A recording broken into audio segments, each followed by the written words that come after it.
Hi, in front of me is UMIDIGI Power, and today I would like to show you how you can set up face unlock on this device. Firstly, open Settings, then scroll down and click on Face Unlock. Select Enroll Face and enter your current login method. Then read the disclaimer, click on the blue button and read the instructions. After that, click OK.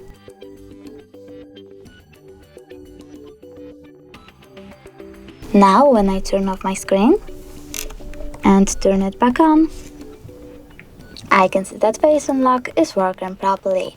Thanks so much for watching. If you enjoyed this video, don't forget to leave a like, comment and subscribe. Bye!